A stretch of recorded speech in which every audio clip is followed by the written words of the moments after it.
Hi, everyone, and welcome into Don't Tell Me How to Fan. My name is Josh Ulrich. With me, as always, is my good friend, John Taylor. John, how are you? Hey, doing great after a fantastic beatdown of the Chicago Bears at Lambeau Field this weekend. Definitely something to celebrate, which I feel like Packer fans have been doing almost too much, but we'll get into that. If this is your first time listening or watching us, first of all, thank you. If you're listening to us, it might be on the Wisconsin Sports Radio Network, and we do appreciate that. 1250 WSSP, 105.7 FM, The Fan, locally in Milwaukee. And if you're watching us, it might be on YouTube. Maybe you heard us on the radio and you went, hey, I heard these guys are on YouTube. And you found us here on Not Done Yet Media. Either way, we appreciate you being a part of it. All right, John, let's get into it. We talked about it last week. Packers-Bears, huge game. They come away with a win. I mean, it was everything that I wanted it to be and also what I expected it to be. I felt like the Packers weren't going to run away with this game. Everyone kind of said, like, leading up to the game, the Packers win blowout or they keep it close, but the Bears win all their close games or either lose in a blowout. And it started 14-3 at the end of the first half. Huge touchdown by Bo Melton. I'm like, okay, they're going to get their blowout. Psych, pull it back. The Bears keep it close. They keep coming back. Ends up being that close game. At that point, that's when I got nervous because I went, this is how the Bears have always pulled them out. This is how they do it. They get it close. And this is what the Packers also do, right? They've kept every game close, but they found a way to lock it down. Keyshawn Nixon makes that interception, which has been analyzed. I've seen 1,000 different angles and theories on it, but it ended up just making it a very classic, awesome game in the Packers-Bears rivalry that had the Packers coming away with a huge dub. Yeah, absolutely. I mean, the first thing I want to point out is, 14-3, beautiful touchdown to Christian Watson, and then an even more beautiful touchdown to Bo Melton, of all people. There was this really awesome breakdown interview of like tape review by, I think his name's like Quincy Avery or Quinn. Yeah, saw that.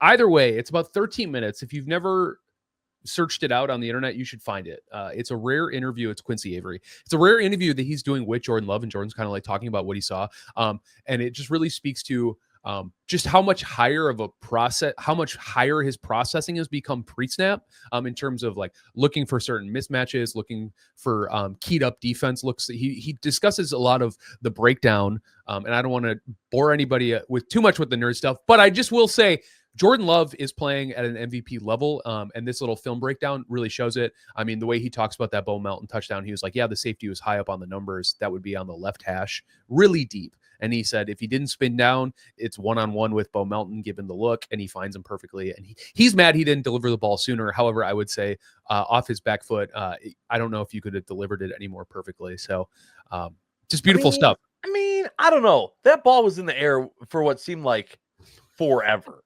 Well, it's got to travel a lot of distance. Well, that's true. But also, I mean, the amount of times that I've watched that play, literally a split second more, and that ball's picked. Yeah. And that was his point. Yeah. He could be better. And that's a classic like athlete take, right? I could always be better. I called it a beatdown up top, and I will simply say this. That game had no business being as close as it was. The refs, usually you give the benefit of the doubt to the home team. That was not the case against the Packers. I'm still confused about how that catch was ruled incomplete. I'm still confused how the Musgrave. The Musgrave, yeah, that's the big one. Yep. I'm still confused how Keyshawn Nixon gets choked by a rookie and he gets the flag called on him almost immediately. And there's a lot of words you cannot say in the NFL that'll prompt a flag right away, and maybe that's the case. But like you had mentioned, ultimately at the end of the day, he played that perfectly. He was supposed to be covering DJ Moore. He felt Komet leaking in the background. I mean, Evan Williams had a hilarious, I don't know if you saw the post-game presser. It's about a week old at this point, but he referred to Keyshawn Nixon as a lovable figure that's usually referenced on December 25th. So it's just kind of interesting. It was just kind of an interesting little tidbit there. Speaking of film, just more breakdown. Dan Orlovsky immediately posted post game about how they gave that same look to the Eagles And the Packers were just ready for it. And whether it was breakdowns or not, they knew something was going on. They wanted to roll Caleb out, move the pocket, get him on a straight line shot. But the biggest thing I want to talk about this game is it speaks to this idea that Caleb Williams just is not there. And the Bears just aren't there yet. But okay, they're just not the class. Okay, they're close. They're not close, but they're not there.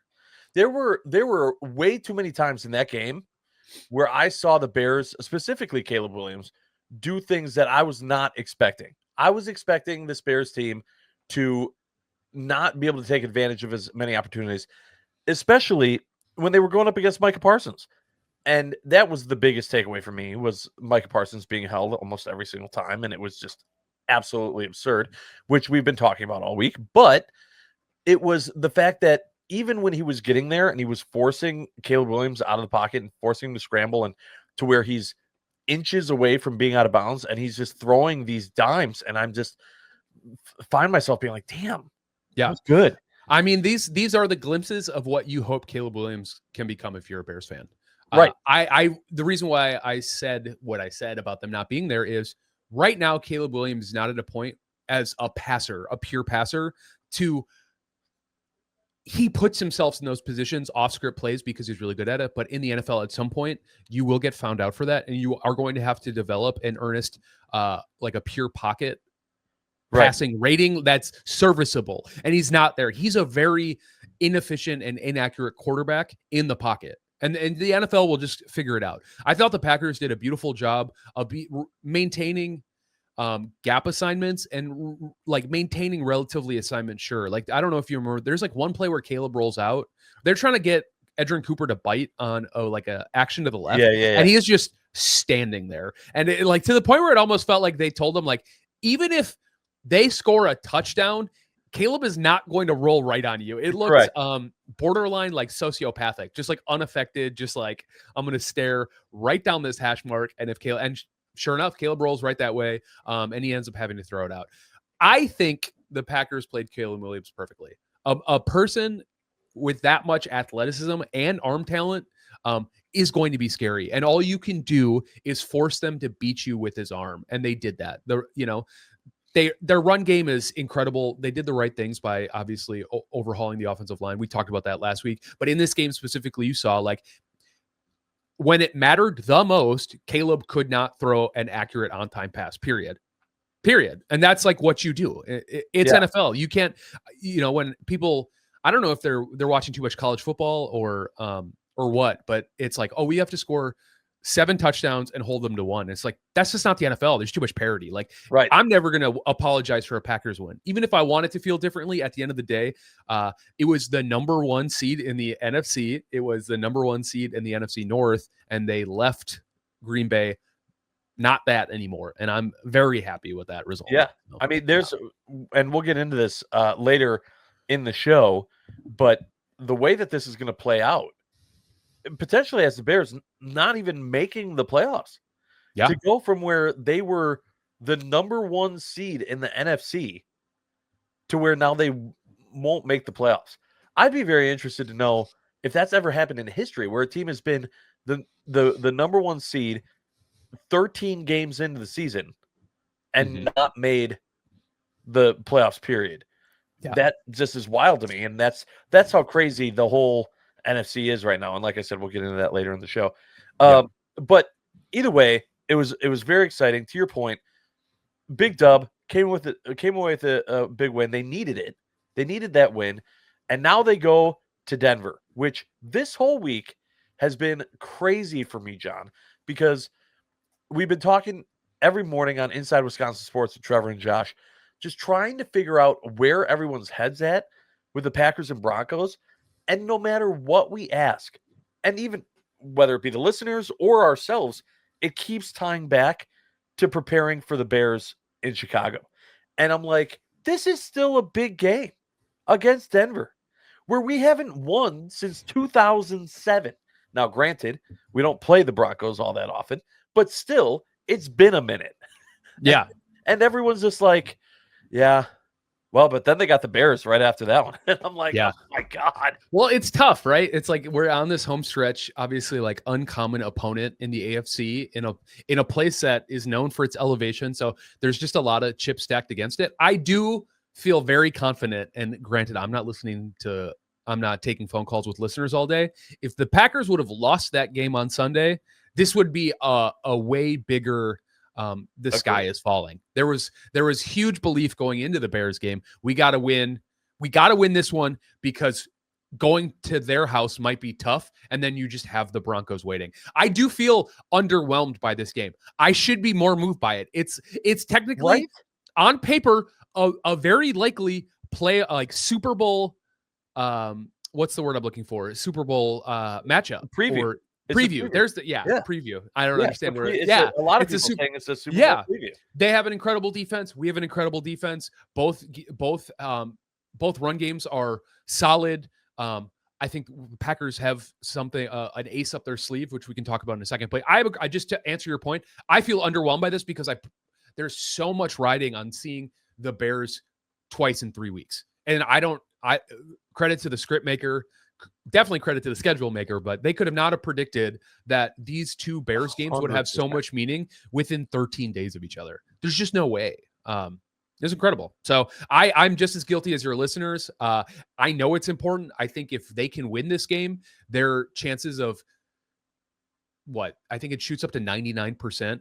I mean, they just need to win of playoff probability. Yeah, they just need to win one more game. If they lose. Yeah, they're in if they win any of these games going to the end. But this is going to be, well, I can't even say that. I was going to say this is going to be the toughest test. But the Bears are just as tough of a test. It's a divisional opponent. So, and even me, I'm trying to talk about the Broncos right now, and I keep coming back to the Bears. It's infuriating. It is getting infuriating. Absolutely. It's like the hardest thing to do. Although I will say, and we talked about this with Dario Melendez earlier in the week of all people, but he actually had a lot of good points of bringing up, if you want to focus on the Bears, think about how much the storyline changes in that game if the Packers lose on Sunday to the Broncos.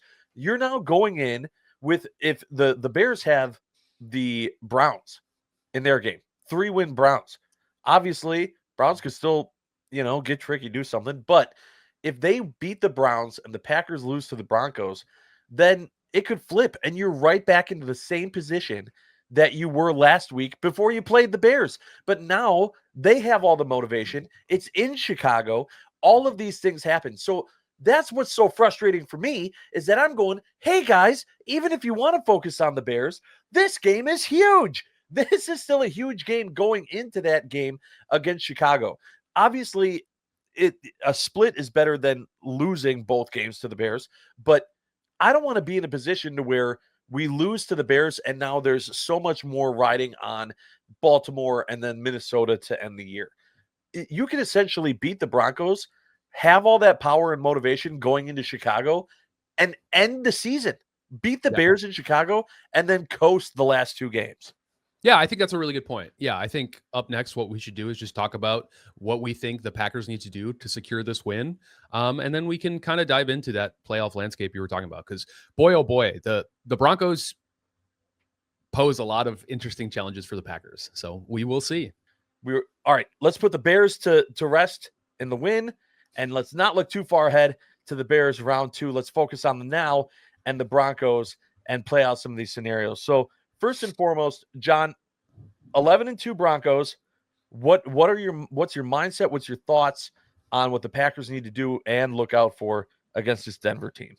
Well, the biggest thing they need to do is figure out how to contain Nick Bonito and the defensive front of the Denver Broncos. Priority number one. We feel like the interior offensive line has been solidified. Another really great game with Sean Ryan and Anthony Belton inside in their new positions, and Aaron Banks being healthy, looking like the guy they overpaid for.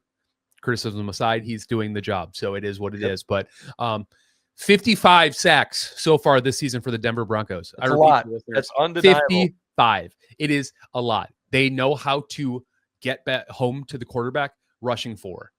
That is the Packers' biggest kryptonite, is not Jordan Love. best in the league against the blitz. Jordan Love, best in the league on third down. Jordan Love and the Green Bay Packers, not great against 4-man rushes that can get to the quarterback. So that is my number one takeaway. I mean, Patrick Surtain on the back end is a monster. They're a very good defense.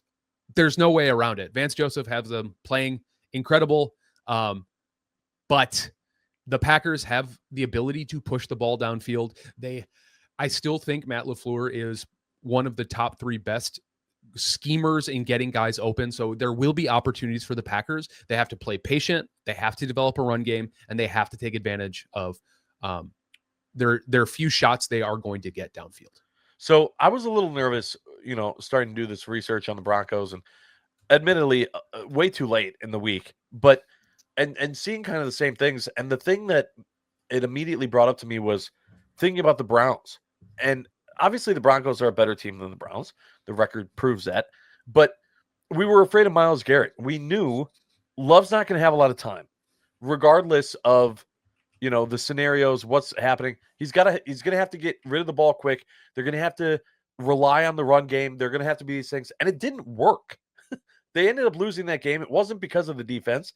Defense did their part, but the offense just couldn't get ahead at all. And we saw them struggle. And the Browns got home way too often. And so it has me thinking, okay, what is Matt LaFleur's plan here? Scheming this differently.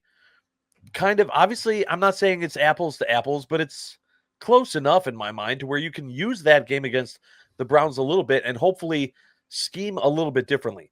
The reason why I think that's important is because the biggest positive that I've taken away from these last few games that the Packers have played is the aggressive offense, right? There have been more big shots downfield. There have been more high risk, high reward plays that have panned out.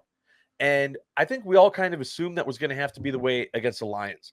But then when they came back out against the Bears and they continued doing that and found success, it was, okay, now this works, right? This is another way that the Packers can beat a team, and they're showing they're not afraid to use it. I don't know that they're going to be able to use that against the Broncos because Love's not going to have enough time. It's got to, so it's going to, I feel like the scheming and the game plan changes a little bit. To your point, I'm not saying they're not going to be able to take any shots downfield, but I'm not just talking about the 45, 50-yard bombs. I'm talking about 15 to 20-yard shots. It's those type of plays that make me a little nervous that aren't going to be as available.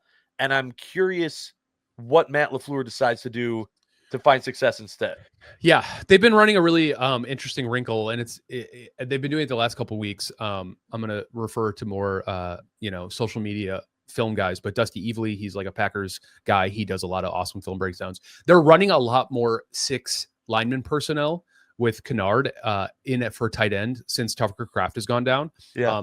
And they're starting to finally get multiple looks outside of it. It's called 6-12. There were 6 offensive linemen, 1 running back, and 2 tight ends on the field. And the play I'm thinking of, they play action to that right side. They had one of the tight ends leak for about a 15-yard play downfield. This is the type of things that I think have really opened up the Packers offense, is selling run, and being able to take those opportunities for play action passes. I think that's something that has gone away from the Packers the last couple of years. I think it's no secret that they started seeing more success on the offensive side when they started running more play action. They started playing in bigger personnel. Since Tucker Kraft has gone down, the Packers are like the number 1 or number 2 team running 6 personnel, like offensive lineman personnel in the league. So they're making their strength a strength. And I think that's how you beat this defensive, like the Broncos. You get them 8 in the box, you run at them, and then you run at them successfully enough that hopefully you can get some shots downfield. Obviously with Josh Jacobs relying on the run though. Absolutely. With Josh Jacobs being hurt, it's not great. I'll say it's December. Every running back is hurt. He's going to play. He's going to stop practicing throughout the week. So I had a lot of friends be like, I can't believe Josh Jacobs isn't practicing. He's hurt. He's like, they're all hurt. He's not good. He's a veteran. His practice in December 100%. And the rest of the year is going to be few and far between. I do believe that the Packers can win this game. It's just going to be really hard. But I'll tell you this, that Lions game was really hard.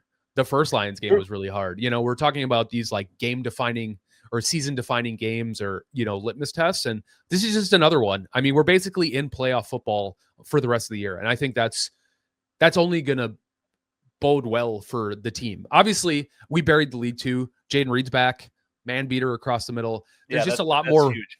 There's a lot more actual weapons on the field. So I think the offense won't feel so stagnant, which is, the hope. So the other thing that I think is very important and is going to be very important for this team is we saw yards after catch come back in the last few weeks, which is big. And I think that that's going to be key in this matchup against the Broncos. I don't think that Love's going to have a ton of time to let the receivers get downfield, but if they can scheme correctly and have it to where not necessarily just like check down stuff, but a lot of slants, a lot of that stuff like we saw from that Christian Watson, slant route that then he just turns the corner and no one can keep up with him. If they can get that type of stuff where it's still a quick throw, but you scheme to allow for some blocking and let a guy get an extra 8 to 10 yards after the catch, that's going to be huge for this offense and going up against this type of defense, which I think is a huge challenge, but a good challenge for this Packers team. If we legitimately think that this Packers team is back where they need to be and going to have a chance to make it all the way, they're going to face teams like this. So better now, right, when we've kind of established that even if they lose this game, like you're still worrying about the Bears and the Ravens, you still got to learn from this. Make sure you're ready to go so that when it is a one and done scenario, you can be like, yeah, we've been there. We've proven we can know what's right, scheme accordingly, and play the ball that we need to in these type of situations. Yeah. Defensively, real quick, you just got to stop the run game. I forget who, I forget their running back's name, but they can run. They have a fantastic offensive line. I think our free agent D tackle signings, we've been stout. And I think Harvey. And I think like obviously Quay coming back and Cooper, like we have a better front in the run game than we have in season past. So you just got to hope Bo Nix throws up a couple ducks. I mean, pun intended, because he did go to Oregon at the end there. But what I do mean is just like force, in the same way you did to Caleb, force Bo Nix to beat you with his arm, and I don't think he'll do it. So, and I think the Packers defense is elite in the same tier and caliber as the Broncos. So it's going to be a slog. I don't think it's going to be this like touchdown for touchdown, bar for bar. I will say, like, in terms of like EPA, the efficiency per attempt or whatever, every time the Broncos play a team that has a positive, and they've only faced them 3 other times, they've allowed like 7 more full points, so 1 full touchdown more, as opposed to teams that can't do it, and the Packers do it better than anybody. So just to like streamline this process, I'm saying the Packers are beating the Broncos at Mile High for the first time since 2007, 23 to like 18. Ooh. Yeah. Okay. Yeah. Boy, oh boy. I'm thinking that, oh gosh, I think the Packers win. I think it's by 3. And I like the idea of a McManus field goal to win the game against the Broncos, who he played for so long in Denver. I'm going to say 30-27. Cool. It's going to be my guess, but it's going to be a frustrating game.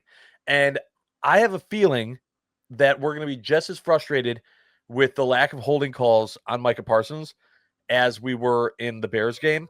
We talked to a lot of people throughout the week. Wes Hockowitz we had on Thursday as well. And people just talking about the fact that this isn't new for Micah Parsons. The NFL just doesn't know how to officiate Micah Parsons, and they didn't know how to do it in Dallas either. We're just now experiencing it for the first time as Packers fans. And my only hope is that the fact that Micah Parsons is now on a contender and on a team that is clearly, knock on all the wood, playoff bound, that the NFL goes, all right, we can't continue having this bad of a look. We got to figure something out. Something else has to change. I do expect him to get some holding calls. I mean, the fact that he didn't get 1 was ridiculous. But if he's held the same amount of times and the same way that he was against the Bears, I would be stunned if he didn't at least get one. Yeah. This can't be a semi-pro situation where the alley-oop is invented and they're going foul, 2 fouls. Like, I understand, like, this Right. idea that, like, they just don't know how to officiate a guy like him. However, there are rules, and it's not Figure it his out. fault that he's a 4-3-9 and explosive at the defensive end position. He shouldn't be getting faulted. He's Giannis in terms of, like, he gets an under whistle too because they just go, he plays through it.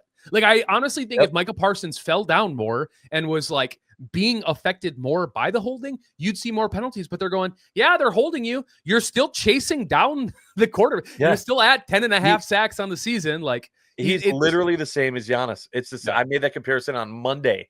I was like, immediately I thought of that. And it is brutal. It is brutal that we can make that comparison.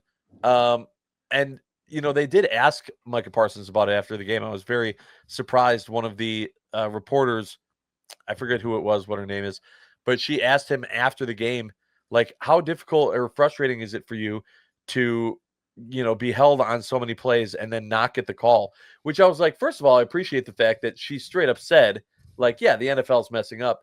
But then he said, like, it just comes with a price tag. And I was like, God, that's a great answer of, like, someone that just knows, like, I'm that good. Like, he is that confident in himself that he's like, this is what comes with being as good as I am.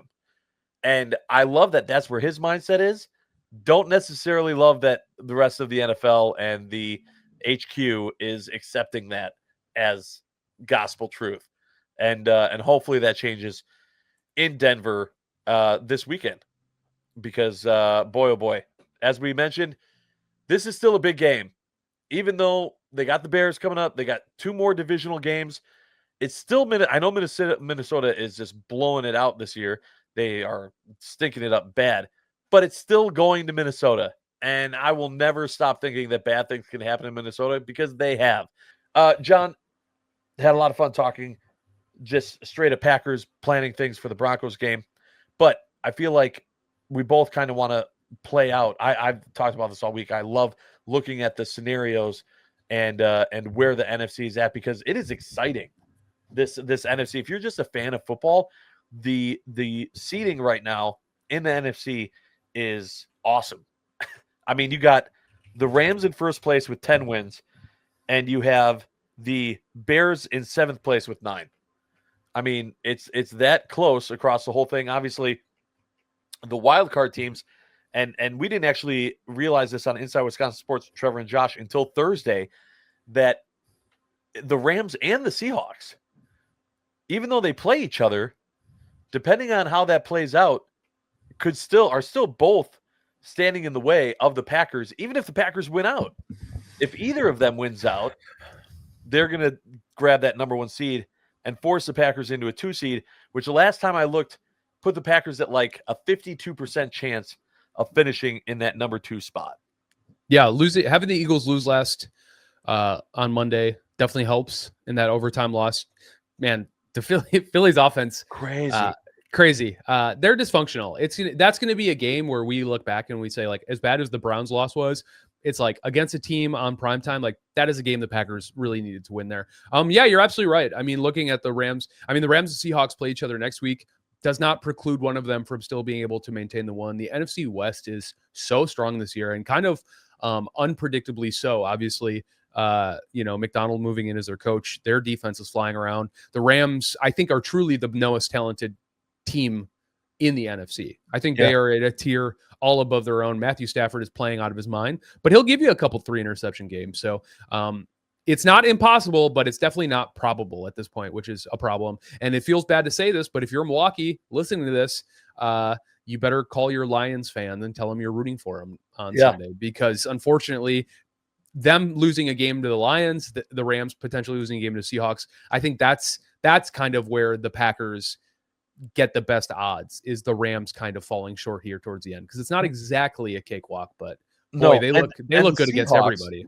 The Seahawks this week, they're going to face the Colts, who just brought in Phillip Rivers as their quarterback, who hasn't played quarterback in like 5 years. And so their season has all but derailed. So it's way more likely that the Seahawks are going to be the team between the Seahawks and Rams that come away with a win. And then regardless, if one of those teams loses, then we're cheering for that team the following week when they face each other. And none of this matters if the Packers don't win out. If the Packers lose to the Broncos, I don't see them getting the number 1 seed regardless. Yeah. Too much has to happen. Yeah. I mean, right now we're looking at, the Seahawks, they play the Colts, the Rams, and then they finish out Panthers, 49ers. So not inconceivable they go 2-2. The Packers need to win out. Could there be a situation, but they drop a game between the Vikings, the Ravens, the Bears, and the Broncos. They're going to slot themselves into the 2 seed, which isn't terrible. Going to go face, hopefully, the Rams in LA isn't the worst thing. Matt LaFleur obviously has gotten the better of McVay the last couple times they've met, and obviously playing in sunny California in January isn't always the worst thing. But it's an interesting race. I mean, there was a minute there where we thought the Cowboys might overtake the Eagles in the East. Eagles. Yep. That seems unlikely now. The Cowboys needed to win last week. Exactly. And their playoff odds tanked. But I mean, you're looking at just to bring it back a little more regionally, I mean, we're looking at a possibility where one of the Lions or the Bears just straight up don't make the playoffs. And but the other one, whoever does, more than likely is going to Green Bay. Yeah. Yeah. And so that's been the other question and quickly, I'll get your opinion on this. Do you believe in the idea of not wanting to face a team? It's hard to beat a team 3 times. I think there's a lot of data that proves that is kind of like a fallacy.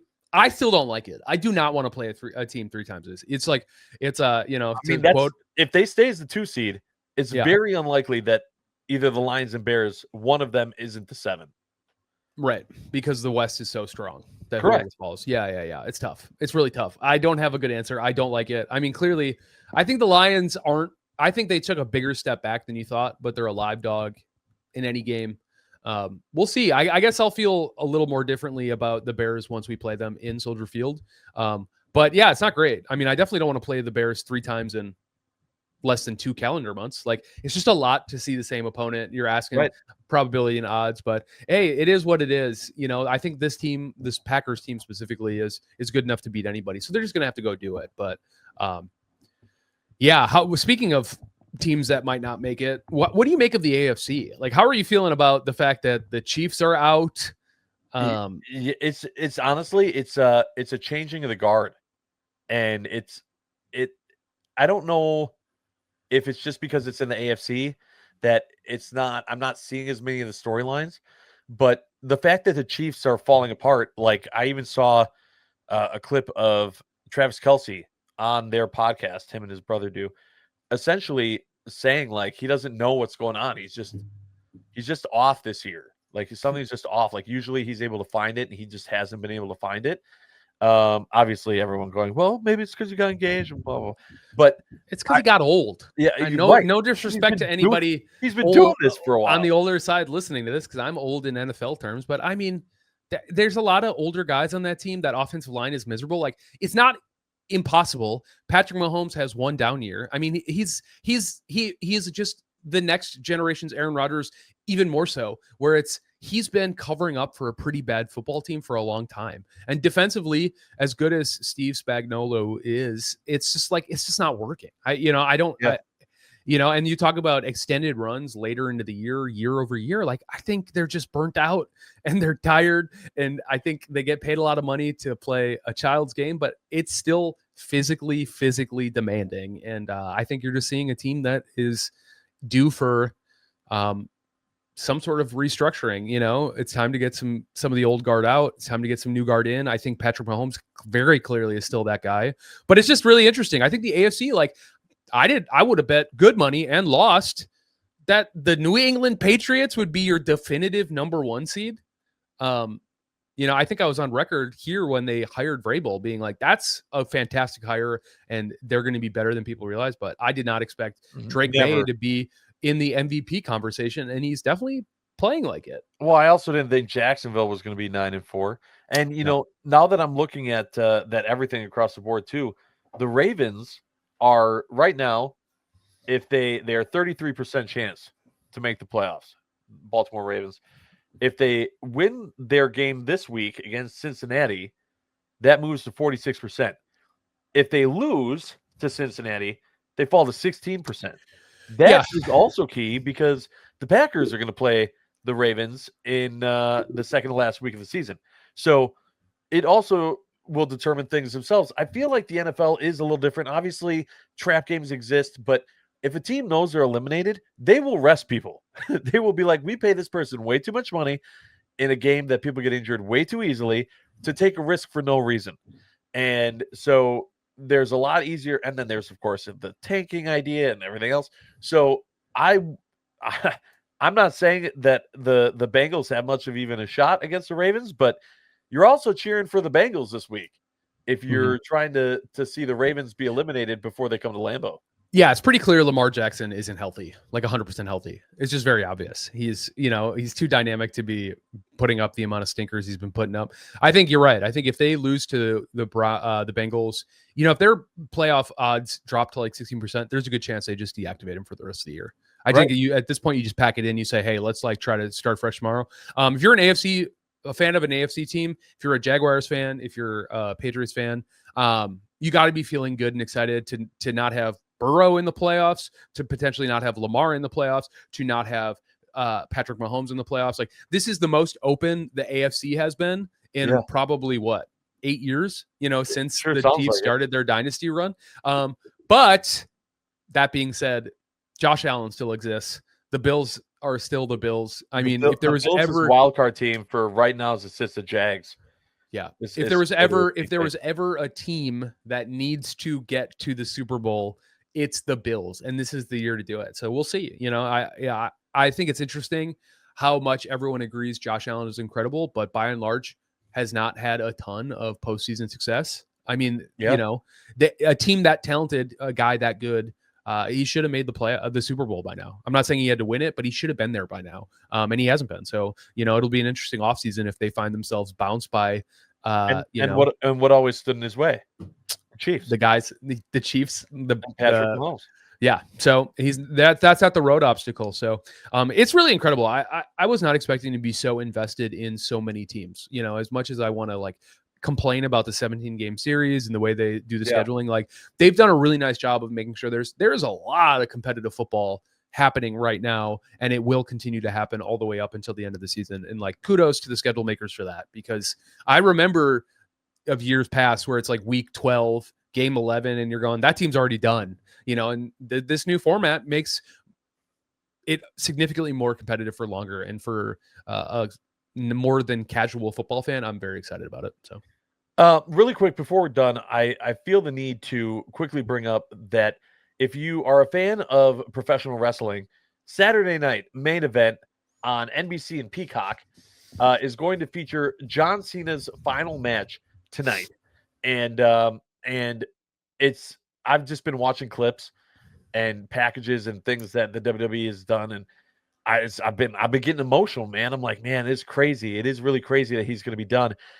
And I just got to say, I really hope they're swerving something, because the more I think about it, the more I'm like, no, I really think this is it. I really think that there's no swerve to where he's going to have his final match at WrestleMania, Royal Rumble. Like, it is going to be this pay-per-view, this random Saturday night main event is going to be his final match. And if it's just a generic ass match with Gunther, I'm going to be so disappointed. I want it to be more than that, because I feel like the greatest to ever do it deserves that. And it's just, I'm praying that the WWE writers got something up their sleeve. Yeah, I do too. I will say, and hopefully this isn't spoilers for wrestling. I definitely was hoping that like maybe Oba Femi, the guy down in NXT who's due for a call up. I think Trick Williams, Javon Evans, these are all guys who have been like tagged as potential next WWE superstars on either brand. I thought it would have been way more exciting for John Cena to put one of them over in the same way he got put over younger in his career. I thought that would have been a beautiful full circle moment. Ultimately, Gunther makes sense. I've heard a bunch of pundits in the like podcast sphere talking about this match specifically. And it's like, if John Cena wants to go out on an emotional banger and just like solid technical wrestling, everything you'd want out of like a perfect match per se, and maybe not a Dave Meltzer 5-star, but I just mean like from a wrestler's perspective, Sure. Gunther is going to give that to you. So, you know, if it's Rote, so be it. It'll be an incredible match. I'm trying to take the holistic view Yeah. of this whole run of the last 3 months, ever since that AJ Styles match where they started doing odes and homages to like literally everything. I will say since that point, this run has been utterly fantastic. So if John Cena said, I want to wrestle Gunther and I just want it to be a boilerplate awesome match, then listen, we're celebrating him for a reason. He's earned that right to call that if shot. that's what he wants, fine. Yeah. But I want more. Also, Obafemi is going to be wrestling Cody Rhodes for the WWE Championship. So he will be there, just not just not in that way. Because he'll still get called back down because he just recently re-won the NXT championship from Ricky Saints. So there's just enough. Like, I thought this would have been the perfect time. They've kind of been shielding Obafemi from the main roster, and I thought it would have been a perfect, like, who is this guy? He's going to beat John Cena. I think Javon Evans has gotten a lot of time against like Randy Orton recently. Same with Trick Williams. Like, these are like known players, and Oba's been dominating in NXT. I just think specifically, this is a star-making moment, and they're just not going that route. I mean, Gunther's already that guy, and you know that's disappointing, but it is what it is. So. It is what it is. Hopefully that turns out well. More importantly, hopefully the Packers come away with a big win against the Denver Broncos. We appreciate you joining us on Don't Tell Me How to Fan here on the Wisconsin Sports Radio Network and Not Done Yet Media on YouTube. Make sure to tune in next week because we are not done yet.